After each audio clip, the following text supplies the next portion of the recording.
हे जीव, अनुराग के सहित प्रेम पूर्वक श्री राम नाम का जप करो।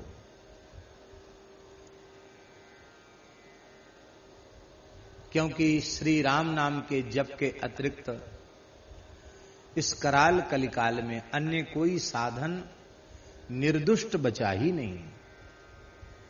युग की भयंकरता के कारण, काल के दुष्प्रभाव से सभी साधन विकृत हो चुके हैं।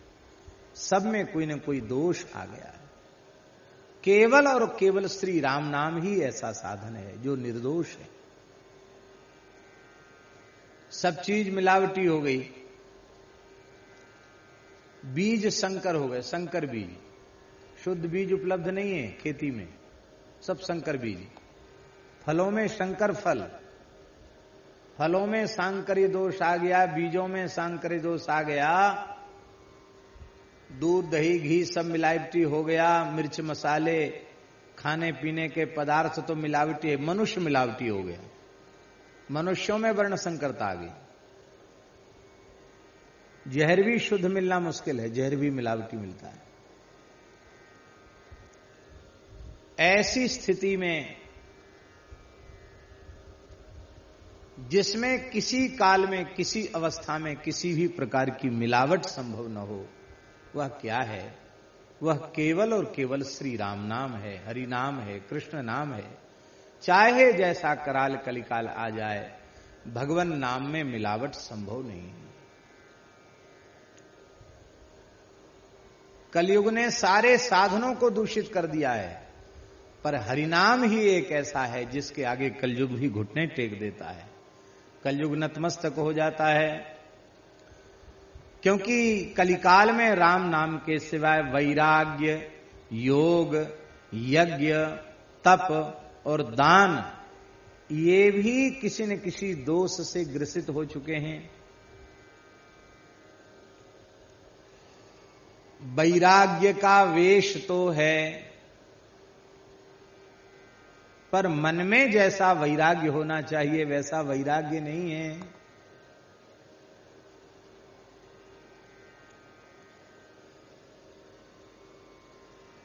समय ऐसा है कि आपके मन में वैराग्य भी हो और किसी निर्जन घोर जंगल में जाकर आप सोचें कि वहां रह के हम अपना साधन करेंगे, भजन करेंगे, वहां भी कोई न कोई उपद्रवी तत्व पहुंच जाएंगे। एक बहुत अच्छे महात्मा थे, एक नदी के किनारे एक जंगल में अच्छी जगह थी, वहां बैठकर वे भजन करने लगे। बहुत अच्छा लगा उनको वहां। वहीं फिर उन्होंने अनुष्ठान ले लिया। बहुत अच्छे महात्मा। अब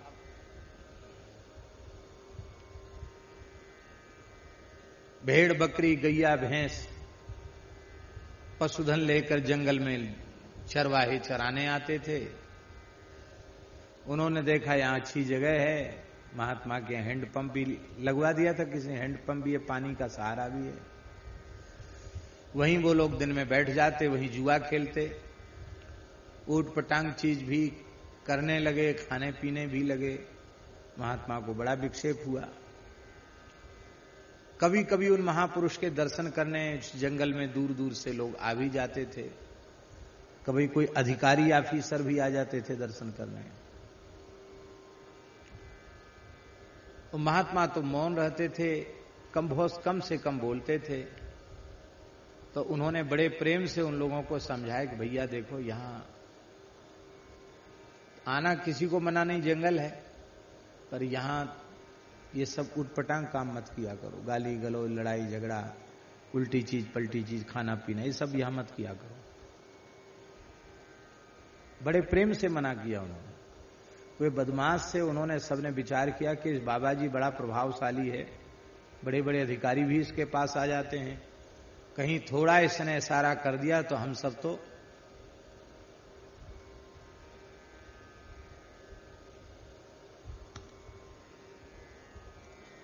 अंदर हो जाएंगे। तो हम अंदर हों इसके पहले इस बाबा जी को परलोकगामी बना दें, इसको इसका महाप्रस्थान करा दें। तो एक जगह अखंड कीर्तन होना था एकादशी का, उस कीर्तन में सम्मिलित होने वे जा रहे थे। शाम का समय था, वे छिपकर खेत में बैठ गए बदमाश, और कुछ कारण नहीं, कुछ महात्मा ने कहा नहीं, बिना पीछे ही लाठियां मारने लगे। दुबला पतला शरीर था महाराज जी, पधार गए। वे अपनी जान तो मरा छोड़ के चले गए थे, लेकिन थोड़ी उनमें चेतना थी। राम राम राम राम करते रहे। जिले का कलेक्टर और सब आ गए। वे उन लोगों को पहचानते भी थे, क्यों काफी समय से वहां रह रहे थे। लेकिन एक ही बात, मेरे द्वारा किसी प्राणी को पीड़ा न पहुंचे, हमारे किसी प्रारब्ध का फल हमारे शरीर ने भोगा, इसमें किसी का कोई दोष नहीं है। पूछने पर भी कलेक्टर के उन्होंने श्री वृंदावन बिहारी लाल की जय, जय जय श्री सीताराम। जय हो प्रभु, बड़ी कृपा।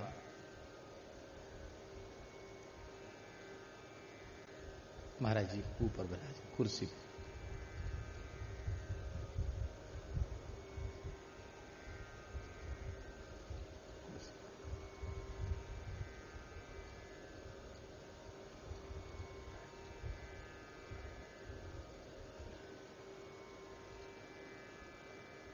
बड़ी कृपा।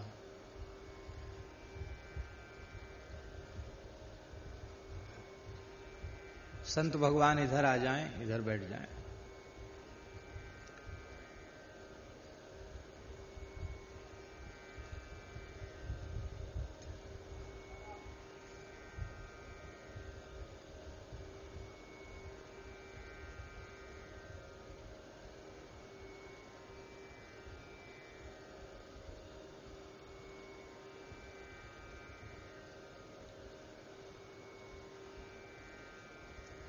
श्री वृंदावन बिहारी लाल की जय, जय जय श्री राधे।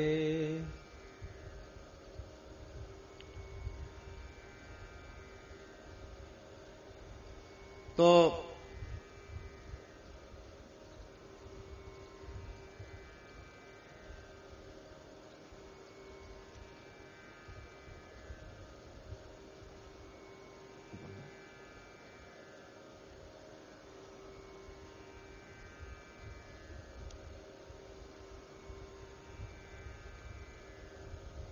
अब हम निवेदन यह कर रहे थे कि उन महापुरुष के भीतर तीव्र वैराग्य था और भजन की निष्ठा थी, इसलिए भीड़ भाड़ में, शहर में, गांव में उनका मन नहीं रमा और उन्होंने जंगल पसंद किया।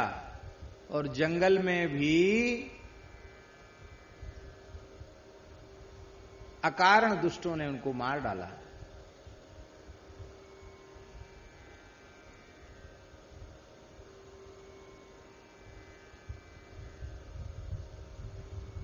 खैर, परमात्मा ने, प्रकृति ने सबको दंडित किया।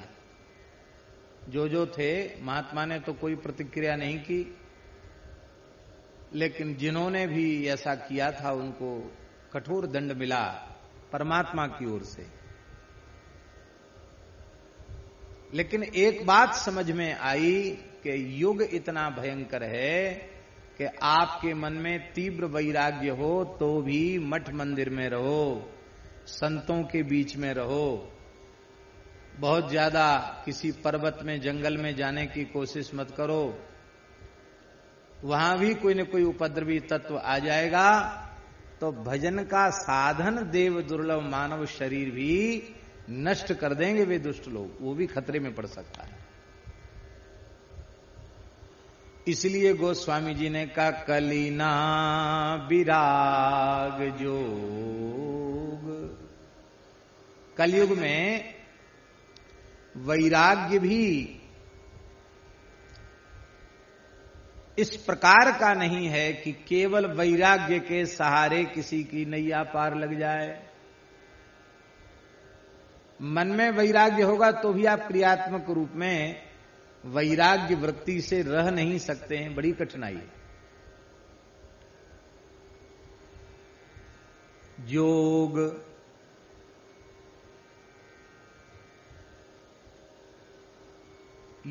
भी भोगी पुरुषों ने, कामनायुक्त पुरुषों ने योग को भी अत्यंत दूषित कर दिया है। योग है क्या? भगवान के श्रीमुख का वचन है, योगस्य लक्षणम बक्ष्ये सवीजस्य नृपात्मजे मनो येनैव विधिना प्रसन्नम याति सत्पथम। भगवान कपिल कह रहे हैं माता देवहूति से, माता जी मैं योग का लक्षण बता रहा हूं। इस योग का आश्रय लेने वाला व्यक्ति, उसका चित्त अत्यंत प्रसन्नता पूर्वक भगवत प्राप्ति के पथ पर अग्रसर हो जाता है। इसका मतलब है हमारा चित्त, हमारा मन, हमारा अंतःकरण अत्यंत आह्लाद पूर्वक भगवत प्राप्ति का संकल्प लेकर भगवत प्राप्ति में जुट जाए। इतना काम करता है योग। अब पूरे संसार में नजर दौड़ाओ, जो जो योग का आश्रय लेकर के साधन कर रहे हैं, वे योग का आश्रय लेकर भोगों की ओर दौड़ रहे हैं, कि लोक संग्रह की ओर दौड़ रहे हैं, कि मान बढ़ाई, रुपया पैसा पद प्रतिष्ठा की ओर दौड़ रहे हैं, या प्रसन्नता पूर्वक भगवत प्राप्ति के पथ पर अग्रसर हो रहे हैं। तो बिल्कुल समझ में आ जाएगा। आप थोड़ा योगा करना सीख लो, आंख नाक मूंदना सीख लो और बढ़िया उस पर वक्तव्य देना सीख लो, तो 100-500 एकड़ जमीन आपको मिल जाएगी। बड़ा भारी आप मठ बना लेंगे, योग का संस्थान बना लेंगे, आप जो चाहेंगे सो सब कुछ आपको हो जाएगा, भगवान नहीं मिलेंगे।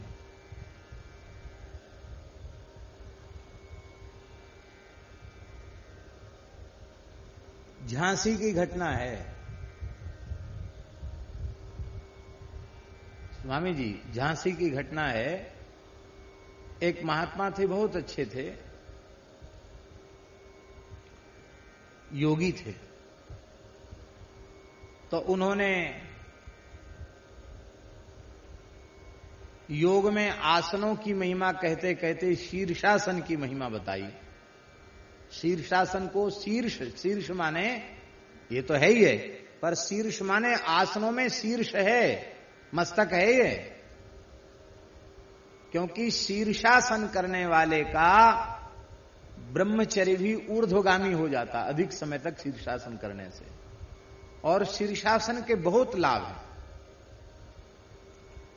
पूज्य स्वामी कृपात्री जी महाराज शीर्षासन से नित्य ही संपुटित दुर्गा पाठ करते थे, नित्य, ऐसा हमने सुना। तो शीर्षासन बहुत श्रेष्ठ है। उन्होंने अपने चेला को शीर्षासन की महिमा सुना दी। चेला भोला भाला था, कहा 3 घंटे में आसन सिद्ध होता है। उसने हट कर लिया और शीर्षासन लगा लिया, उल्टे पांव कर लिए। अब धीरे धीरे बढ़ावे तो ठीक है। उसने इकट्ठे 3 घंटे का कर दिया। दीवाल के सहारे थोड़ा पैर टिका करके हो गया। अब महाराज श्रीय हो गया, खून उतर आया, आंख और ये सब बड़ी मुश्किल से उसके प्राण बचे। ठीक ठाक तो हो गया, लेकिन ये सिर इतना बड़ा रह ही गया, माने बेकार हो गया, विकृत चेहरा हो गया उसका। बड़ी मुश्किल से प्राण बचे उसके। इसलिए गोस्वामी जी ने कहा, ग्रसे कलि रोग जोग संयम समाधि रे। सब रोग से ग्रसित हो गए, सब दोष से ग्रसित हो गए। यज्ञ भी, हाँ, यज्ञ बहुत श्रेष्ठ साधन है। श्रीमद् भगवद गीता में तो भगवान ने कहा है, सह यज्ञा प्रजा सृष्ट्वा पुरोवाच प्रजापति अनेन प्रशविस्वध्वम अयम्बोस्त्विष्ट काम दुख। ब्रह्मा जी ने भगवदाज्ञा से यज्ञ के सहित प्रजा की सृष्टि की। प्रजा के लिए, प्रजा के, जनता के, जीवों के संपूर्ण मनोरथों की पूर्ति के लिए यज्ञ की सृष्टि की। यज्ञो वही विष्णु हूं, यज्ञ साक्षात विष्णु है, यज्ञ नारायण है। यज्ञ की बड़ी भारी महिमा है, लेकिन कलयुग में यज्ञ में भी इतनी सामर्थ्य नहीं है कि केवल यज्ञ के सहारे जीव अपना कल्याण कर ले। क्यों? क्योंकि यज्ञ में देश, काल और पात्र की विशुद्धि परमावश्यकी है। अब हम पूछ रहे हैं कि जिस धरती पर गाय का वध हो रहा हो, हजारों हजारों गाय, 40-50 हजार गाय रोज काट दी जाएं सूर्योदय होते होते, और डिब्बों में मांस पैक करके विदेश के निर्यात की तैयारी हो जाए, उस देश की धरती पर किया गया यज्ञ पूरी तरह सफल कैसे होगा? अरे पहले गाय का रक्त गिरना तो बंद हो। भूमि ही यज्ञ के लिए उपयुक्त नहीं है, गोवध हो रहा है।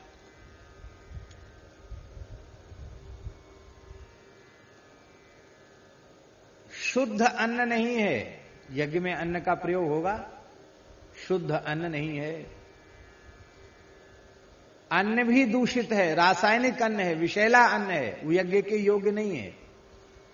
स्वामी जी, संकर बीज जो होते हैं ना, वो आहुति के योग्य नहीं होते हैं। जौ संकर, चावल संकर, तिल संकर, ले साहब। यज्ञों में घी कहां से आवे? पंचगव्य और पंचामृत शुद्ध मिलना तो कठिन हो रहा है। इतना घी कहां से आवेगा यज्ञों के योग्य? गाय ही नहीं, घी कहां से आएगा? हमारे यहां वृंदावन में दुकानों पर पहले लिखा रहता, अभी लिखा रहता है, हाथ रस का शुद्ध घी। तो हम छोटे थे, हमने अपने महाराज जी से पूछा, गुरु जी से, मैंने कि महाराज जी हाथ रस का शुद्ध घी, हाथ रस में इतना घी होता है? महाराज जी हंसने लगे, बोले पंडित जी तुम्हें पता नहीं है, हाथ रस में एक बहुत बड़ा कुआं है घी का। जितना ऑर्डर दो उतना कुआं में से घी निकाल लिया जाता है। ऐसे महाराज जी ने कहा, हम छोटे थे, हम यही समझ गए कि हो सकता है कि घी का कुआं, महाराज जी कह रहे तो झूठ थोड़ी होगा, घी का कुआं होगा। बाद में पता चला घी का कुआं हुआ नहीं, लोग नकली घी बना लेते हैं।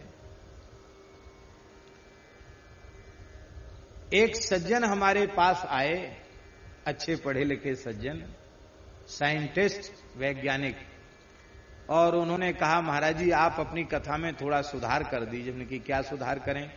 आप कहते घी में चर्बी मिलाते हैं, अब ये मत कहिए,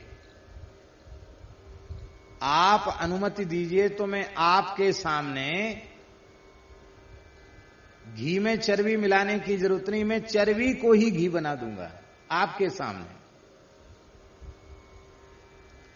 कुछ केमिकल का नाम बताया उसने, बोले चर्बी हम लाते हैं आपके सामने, और वो केमिकल डालेंगे तो चर्बी गंध रहित हो जाएगी, उसमें की जो चर्बी की गंध है, पशु की चर्बी, वो चली जाएगी इसकी। फिर घी का एसेंस आता है, वो घी का एसेंस उसमें डालेंगे, पूरी की पूरी चर्बी घी बन जाएगी। अच्छे से अच्छा व्यक्ति नहीं कह सकता कि घी नहीं, वाह बढ़िया सुंदर घी है, एक नंबर घी है। हो सकता आपके घर के घी में उतनी खुशबू ना हो जितनी उस चर्बी वाले घी में खुशबू होगी। अब सोचो, चर्बी युक्त घी, पशुओं की, सुअर की, गाय की, भैंस की चर्बी जिसमें पड़ी हुई है, वो घी जिस आहुति में डाला जा रहा है, शाकिल्य में मिलाया जा रहा है, उस यज्ञ से देवताओं का बल कैसे बढ़ेगा? उस यज्ञ से तो असुरों का ही बल बढ़ेगा। देश, काल और वस्तु की पवित्रता नहीं रह गई। इसलिए केवल यज्ञ के सहारे भी बात बनने वाली नहीं है। अब यजमान और ऋत्विज, इनकी पात्रता का विचार करो। तो यज्ञ में दीक्षा ग्रहण करने योग्य यदि ठीक से शास्त्रीय लक्षणों का विचार करेंगे तो यज्ञ में आचार्य, ब्रह्मा, उद्गाता, होता आदि पदों पर प्रतिष्ठित होने वाले ब्राह्मण भी अत्यंत कठिनाई से मिलेंगे। मिलेंगे नहीं महाराज। यजमान भी नहीं मिलेंगे। वर्तमान समय में यजमान कौन है, यजमान की पात्रता क्या है, उसके शिखा सूत्र है कि नहीं, ये जरूरी नहीं है कि चुटिया होए चाहे न होए, जनेऊ होए चाहे न होए, उसका खान पान शुद्ध हो या न हो, उसकी कमाई ठीक हो या न हो, इस सब के विचार की कोई आवश्यकता नहीं है। वह किस वर्ण का है इसके भी विचार की आवश्यकता नहीं है। केवल आवश्यकता है धन की।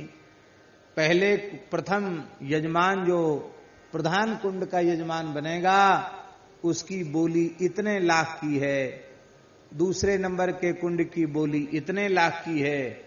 अब इसका मतलब उतना लाख, उतना 1000 रुपया जो देगा वो यजमान बनेगा। तो अयाज्य याजन हो रहा है। जिसका यजन नहीं होना चाहिए उसका यजन कराया जा रहा है। हम में कराने की पात्रता नहीं है, आप में करने की पात्रता नहीं है। देश काल वस्तु सब अशुद्ध हैं, कैसे सफल हो।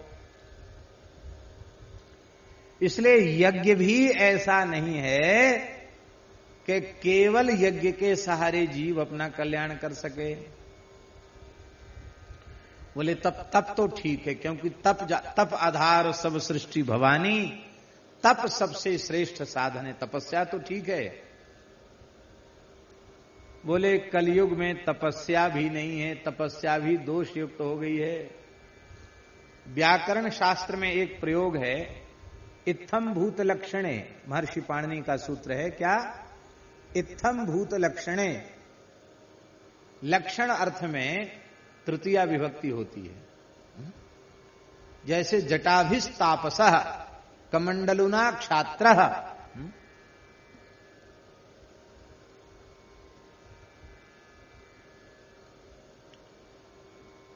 वेणुभिर्यति, त्रिदंड वेणुभि यति। तो लक्षण अर्थ में तृतीया है। जटाभिस्तापसा, बोलिए तपस्वी है, कैसे पता चला, वो जटा भी, जटाओं से पता चला कि ये तपस्वी है।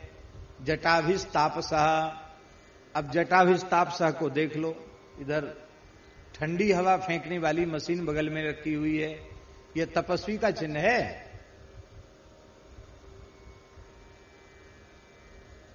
कोमल आसन पर पीछे तकिया के सहारे बैठे हैं, ये तपस्वी का चिन्ह है।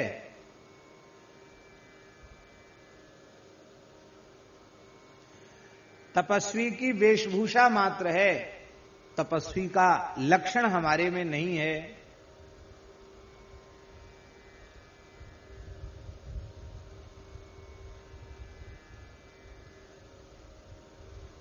आपने देखा होगा कुछ महात्मा तप करते हैं, करना भी चाहिए, तप की बड़ी महिमा है। बड़े बड़े तपस्वी संतों में आज भी हैं।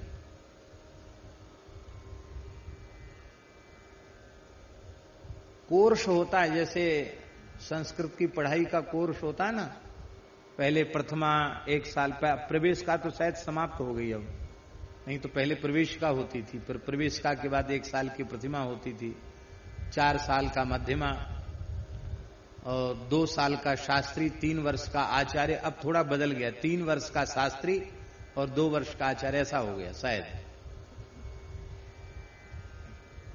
तो एक कोर्स था, प्रथमा 1 और मध्यमा 4, 5 हो गए, और 3 वर्ष शास्त्री हो गए, 8 हो गए, और 2 वर्ष आचार्य के हो गए 10 वर्ष। 10 वर्ष में आचार्य परीक्षा हो गई, कोर्स हुआ ना 10 साल का। ऐसी महाराज हमारे यहां त्यागी तपस्वियों में धूनी का कोर्स है। धूनी उठाते हैं महात्मा लोग, त्यागी तपस्वी लोग धूनी उठाते हैं।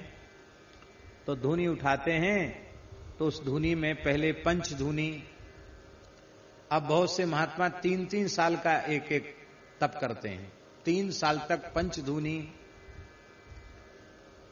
अब गिन लो आप, 3 साल पंच धूनी माने बसंत पंचमी से लेके गंगा दशहरा तक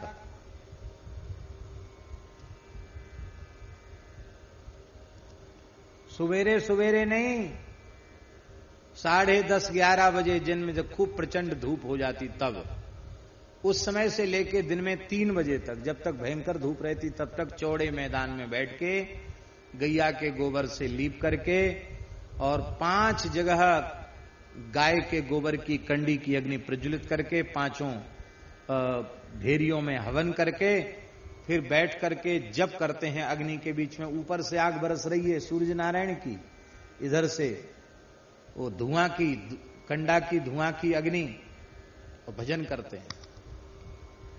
ये कितने साल? 3 वर्ष पंचधूनी।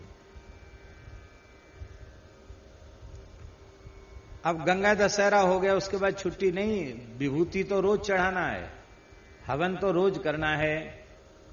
अब गंगा दशहरा के बाद फिर आषाढ़ लग जाता है महाराज जी, तो आषाढ़ में वो 3 वर्ष तक भीतर नहीं जाना छाया में, उसको साधुसाई भाषा में मेघडंबर कहते हैं, खुले आकाश के नीचे रहना, आर्द्रपट गीला ही कपड़ा पहन के रहना, सूखा कपड़ा नहीं पहनना, भजन करना। फिर ठंड आ गई तो सर्दी में क्या करना? जल सैया करना, उघारे पुघारे रहना। रात को पोखरा के पानी में बर्फ जैसे ठंडा पानी, उसी में इतना डूब करके रात भर भजन करना, उसको कहते जल सैया। ये है तप, कायक क्लेशो ही तपः, ऐसे पहले महात्मा थे को। 3 वर्ष ये किया पंचधूनी, फिर 3 साल सप्तधूनी। कितने हो गए? यही तपस्या, 3 वर्ष सप्तधूनी, 7 जगह जला करके। फिर 12 धूनी 3 वर्ष, कितना हो गया? 9 साल हो गए, गिनते जाना। और 12 धूनी के बाद फिर बहुत से लोग 24 धूनी करते हैं, बहुत से लोग 27 धूनी करते हैं। 27 धूनी 3 वर्ष 27 धूनी, 27 जगह आग जला करके हवन करके फिर भजन करना।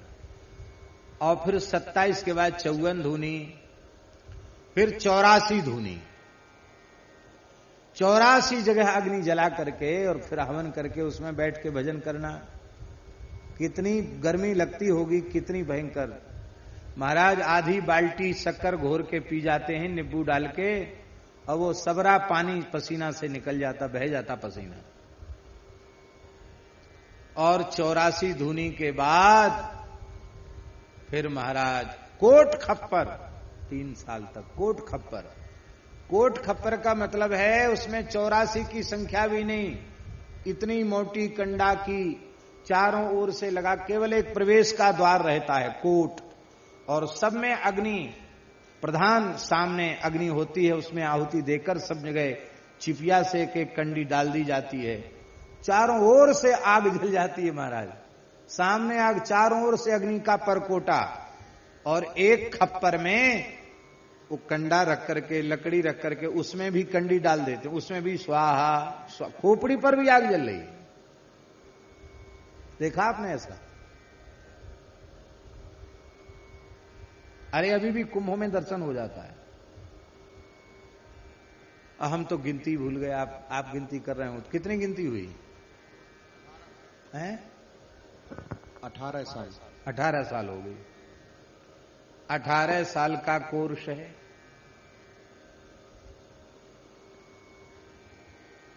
अब सुनिए, प्रार्थना है, बुरा नहीं मानना।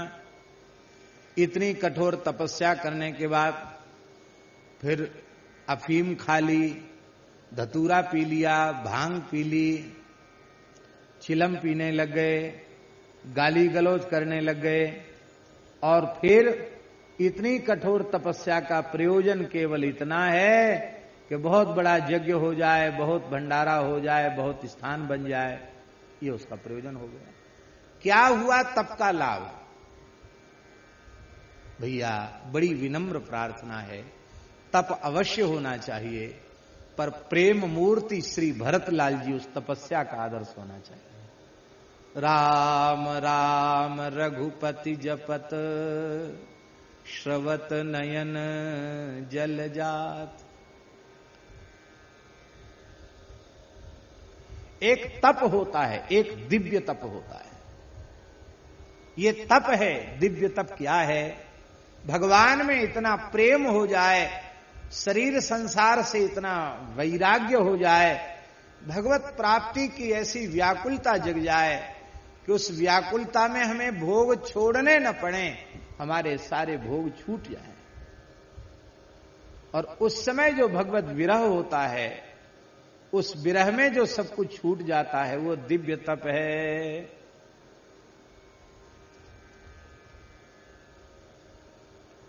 मीरा जी कह रही हैं, पाना ज्यों पीली पड़ी रे,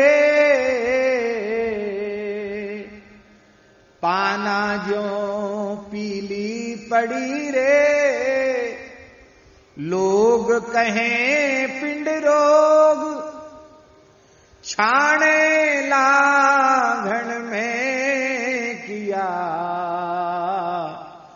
पिया मिलन के जोग, ना तो नाम को जी, मासों तनक न तोर्यो जाए। भगवत विरह में पान के पत्ते के जैसी पीली पड़ गई। लोग कहने लगे मीरा को पीलिया हो गया। लेकिन ये किसे पता है कि मीरा ने भगवत विरह में कितने दिन से कुछ भी खाया पिया नहीं है। मांस गल गल छीजिया,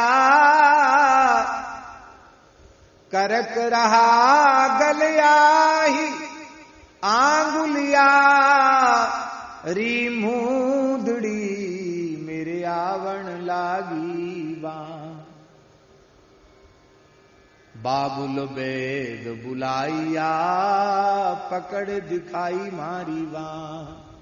मूरख बेद मरम नहीं जाने, कसक कलेजे मान। ये है भगवत विरह, इसको दिव्य तप कहते हैं। महाराज जी जब वैखरी से राम नाम मध्यमा में, और मध्यमा से जब पश्यंती में राम नाम पहुंच जाता है, तब विरह की पीर जगती है, तब विरह से व्यथित होता है।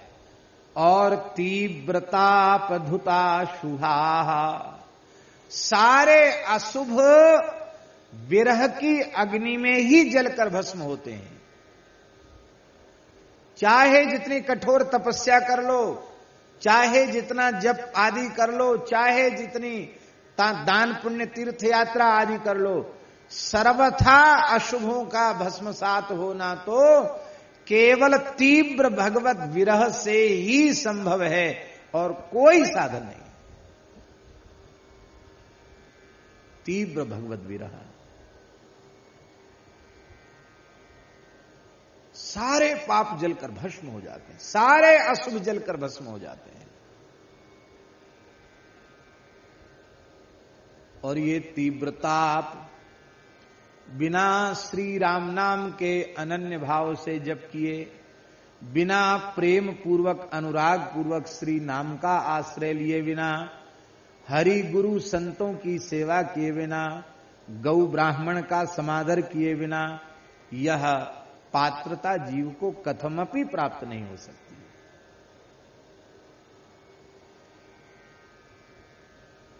तो महाराज जी तपस्या की भी ये स्थिति है।